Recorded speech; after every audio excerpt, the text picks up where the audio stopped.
صلحت بمانا تنورت کہ یہ دل کا چھوٹا سا ٹکڑا منور ہو جائے، روشن ہو جائے۔ کس بات سے؟ تنورت بنور ایمان والعرفان والایقان۔ دل کا چھوٹا سا ٹکڑا درست ہو جائے۔ درستگی کا معنی کیا ہے؟ درستگی کا معنی کہ وہ روشن ہو جائے، روشنی اس میں آ جائے ایمان کی اور معرفت الہی کی، اللہ کی جو معرفت، اللہ کی جو پہچان ہے کہ اس کے تمام اسماء، اس کے تمام صفات کے معانی اس کے قلب پر جھلکنے لگے، اللہ کی عظمت، اللہ کی صفات اس کے قلب پر چھا جائے۔ والایقان، یہ لفظ خاص ہے۔ ایقان کا مطلب تیقن ہے، یعنی ہم جو عمل کریں اس عمل پر جو اجر و ثواب کا تذکرہ اور وعدہ ہے اس میں صرف یقین نہیں، اس سے بڑھ کر تیقن کا درجہ ہونا چاہیے۔ یعنی عمل کرتے ہوئے اس عمل پر جو وعدہ ہے وعدہ ذہن میں ہو، اور یقین کامل، یقین کا اعلیٰ درجہ ہو کہ وہ چیز ہم کو اللہ کی طرف سے مل ہی رہی ہے۔ جیسے پنکھا چلا تو یقین ہے کہ ہوا لگ رہی ہے، روشنی جلی تو یقین ہے کہ روشنی آ رہی ہے۔ اس درجے کا تیقن ہونا چاہیے۔ اسی بنیاد پہ صوفیہ فرماتے ہیں کہ جو راہ سلوک میں مجاہدات ہیں، ان مجاہدات میں جہاں ایک بڑا مقصد توجہ اللہ کا حاصل ہونا، وہیں ہر عمل پر تیقن کا درجہ حاصل ہونا۔ مثال کے طور پہ کوئی عمل اشراق پڑھتا ہے، کوئی شخص نماز فجر سے لے کر اشراق تک بیٹھا اور اشراق کی 2 رکعت سے نماز پڑھی، آپ نے بشارت سنی، ثواب سنا کہ مقبول حج عمرے کا ثواب۔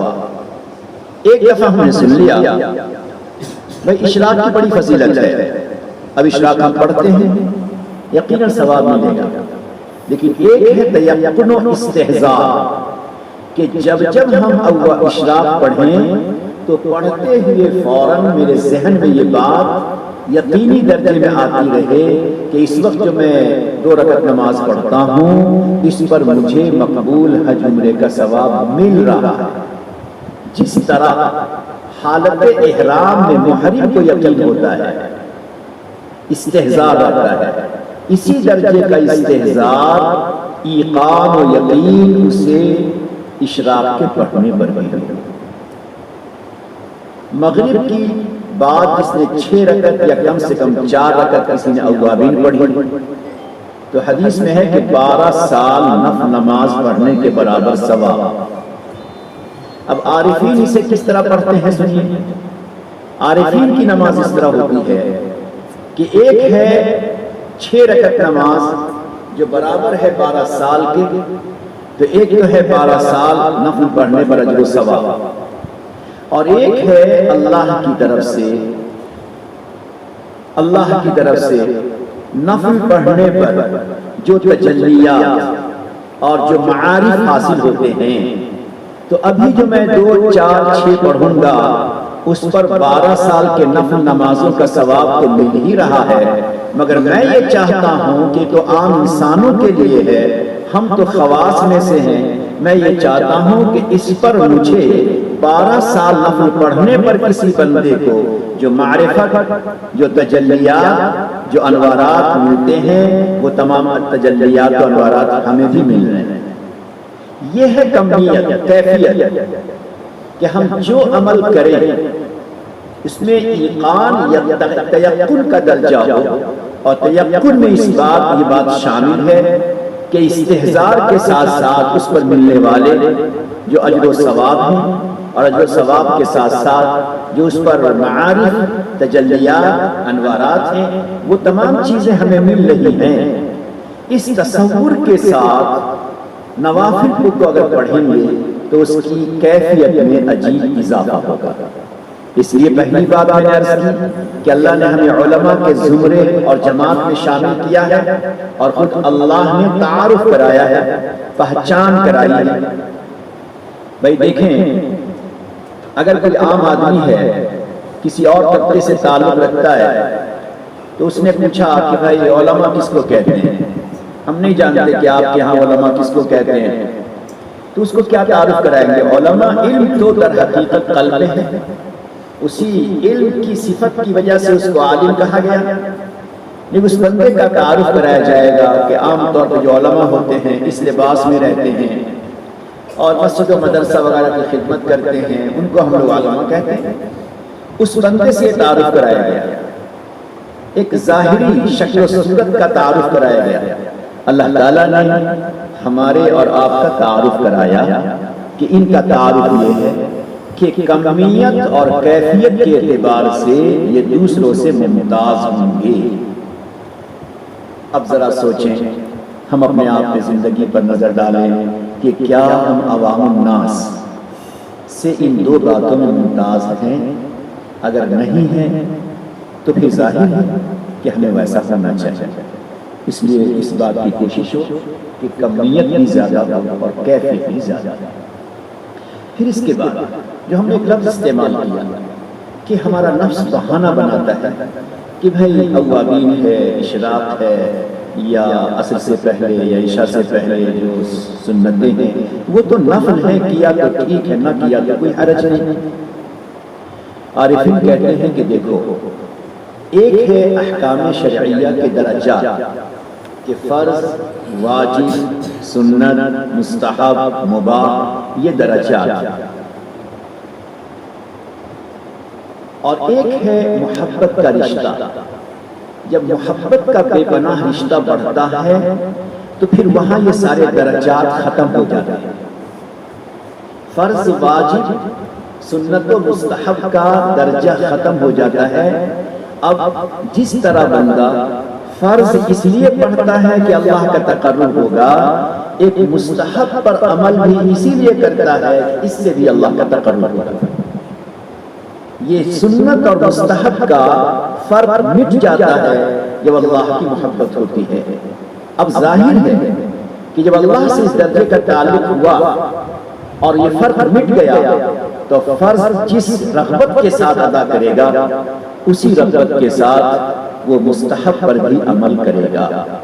اس لیے ہم علماء کمیت کیفیت کو پیش نظر رکھیں، اور دوسرے نمبر پر ہم وہ فرق مٹا دیں، بلکہ محبت الہی کی بنا پر وہ فرق مٹ جائے اور ہر عمل صرف اور صرف اللہ کے واسطے، اور اس کا انداز، فرض کا انداز اور نفل کے انداز میں کوئی فرق نہ رہے۔ دوسرے نمبر پہ اللہ تعالیٰ نے ہمارا آپ کا تعارف کرایا، انما یخشی اللہ من عبادہ العلماء، اور ایک اور جگہ تعارف کرایا فاسألوا اہل الذکر ان کنتم لا تعلمون۔ تو اللہ نے یہاں پر ہمارا آپ کا تعارف کرایا کہ یہ اہل ذکر ہے، علماء کو اہل ذکر کہا گیا۔ کسی بھی نام سے خطاب اس وقت کیا جاتا ہے، کسی بھی نام سے ملقب، کسی بھی لقب سے ملقب اس وقت کیا جاتا ہے جبکہ اس صفت کا اس میں کچھ غلبہ ہوتا ہے، وہ صفت اس میں بدرجہ عدم پائی جاتی ہے، تو اس صفت اس لقب سے کسی کو ملقب کیا جاتا ہے۔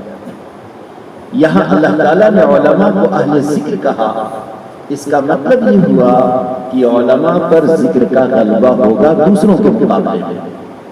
اب سوچے ذرا کہ ہم بھی اتنے ہی تسبیح فاطمی پڑھ کے چھٹی کر لیں، چلتے پھرتے عوام الناس کی طرح جو کھانے پینے کی دعائیں ہیں وہ پڑھ لیں، کیا یہ کافی ہو جائے گا؟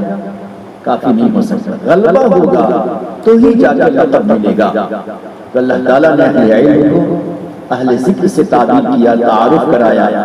اس سے ہمیں آپ کو پیغام ملتا ہے کہ ہم ذکر میں پیش قدمی کریں، ذکر کی پابندی کریں اور ذکر میں آگے بڑھیں۔ حضرت اسماعیل شہید رحمۃ اللہ علیہ جنہوں نے حضرت سید احمد شہید رحمۃ اللہ علیہ سے ذکر کو سیکھا تھا، بڑے صاحب علم تھے، مگر پھر بھی انہوں نے ذکر سیکھا سید احمد شہید رحمۃ اللہ علیہ سے۔ ان کے ملفوظات میں بڑی عجیب بات ہے کہ بہت سے علماء جب مسند درس پہ بیٹھتے ہیں تو تحقیق کے دریا بہاتے ہیں، ان کے علم میں ایسا عمق، ایسی گہرائی ہوتی ہے کہ ایسا لگتا ہے کہ تحقیق کے دریا بہاتے ہیں، لیکن ذکر کا ارادہ بھی ہوتا ہے، مگر اس سے پہلے ایسا لگتا ہے ان کی زبان پر کسی نے پتھر ڈال دیا۔ اسماعیل شہید رحمۃ اللہ علیہ زمانے کے لحاظ سے، اور پھر وجہ اس کی من جانب اللہ توفیق کا نام ہونا، پندار علم، اشارہ سمجھ جائیے، پندار علم کی بنا پر، اپنے علم پر ہی بھروسہ کرنے کی بنا پر۔ اس لیے ہمیں ذکر کرنا چاہیے، اور اگر ہم ذکر کا ارادہ ہو کر بھی نہیں کر پاتے تو یہ سمجھنا چاہیے کہ نفس کا بہانہ ہے یا کسی گناہ کا نتیجہ ہے کہ ہم ذکر نہیں کر پاتے۔ اس لیے جب اللہ نے خود ہمارا تعارف کرایا اہل ذکر، تو ہمیں اس میں شامل ہونا چاہیے۔ اب جب کمیت بھی زیادہ، کیفیت بھی زیادہ، ذکر کا بھی غلبہ، تو لازماً انما یخشی اللہ من عبادہ العلماء، کہ اب ان کے دل میں بے پناہ خشیت ہوگی، اللہ کا ڈر ہوگا۔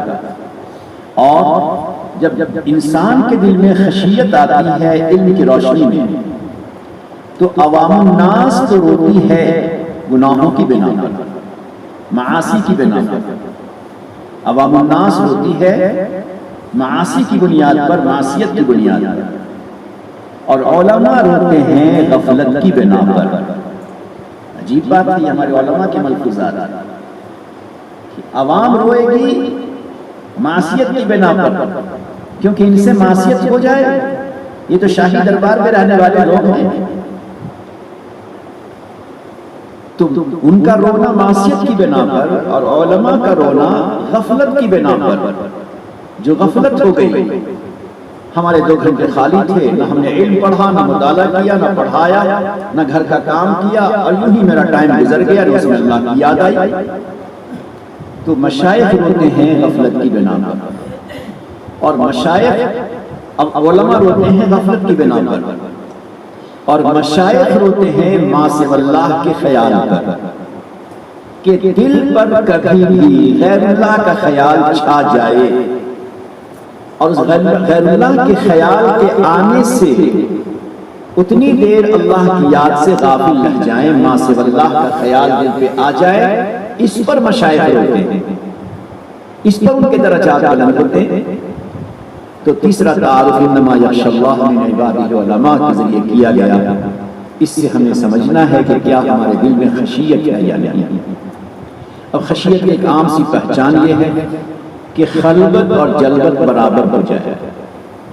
اگر ہم خلوت میں، جلوت میں گناہوں سے بچتے ہیں، دوست احباب کے ساتھ ہم کہیں جا رہے ہیں، کہیں بیٹھے ہوئے ہیں، تو وہاں پہ ہم جلوت میں گناہوں سے بچتے ہیں، لیکن خلوت میں بدگمانی سے، خلوت میں کسی کے خیال آنے پر توہین و تحقیر سے، خلوت میں موبائل سے اگر اپنے آپ کو نہیں بچا پاتے تو یہ خشیت نہیں ہے۔ مفتی شفیع رحمۃ اللہ علیہ، جنہوں نے حضرت تھانوی رحمۃ اللہ علیہ سے فیض پایا، اور بہت ہی زیادہ اس زمانے کے فقر و فاقہ اور زہد و قناعت کی حالت میں وہاں کی خانقاہ میں رہتے تھے۔ مفتی شفیع رحمۃ اللہ علیہ تھے، خواجہ مجذوب رحمۃ اللہ علیہ تھے، اور قاری تیس رحمۃ اللہ علیہ ساتھ رہتے تھے۔ یہ تینوں حضرات وہاں کی خانقاہ میں ساتھ رہتے تھے۔ ظاہر ہے کہ تہجد سے جگے ہوتے تھے، ہر دم کام و کاج میں لگے رہتے تھے، تو ایک انسان کا دماغ تھکتا بھی ہے۔ تو جو ہر تھانوی رحمۃ اللہ علیہ اشراق کے بعد اپنے گھر چلے جاتے تھے، تو یہ تینوں حضرات ذرا ہنسی مذاق کرتے تھے، تفریحی باتیں، تاکہ ذہن تھوڑا سا ہلکا ہو جائے۔ تو تفریحی بات کرنے میں ذرا سے آواز کبھی اونچی ہو جاتی، کبھی ٹھٹھا، کبھی ہنسی کی آواز نکل کر، تو بالکل جاہل مطلب ایک بڑے میاں نگراں تھے صاف صفائی والے، تو آگے ان تینوں کو ڈانٹتے تھے، تینوں کو ڈانٹتے تھے اور کہتے تھے سیدھے سیدھے رہو ورنہ سامان پھینک دوں گا۔ اجی مولوی جی، وہاں کی زبان اجی مولوی جی سامان پھینک دوں گا۔ یہ حضرات ایسے دبک جاتے تھے جیسے کوئی استاد سے دبک جاتا ہے۔ یہ بھی ہماری اصلاح، ہمارے اکابر مشائخ کے یہاں ایک زمانہ تھا کہ ڈانٹ ڈپٹ بہت ہوتی تھی۔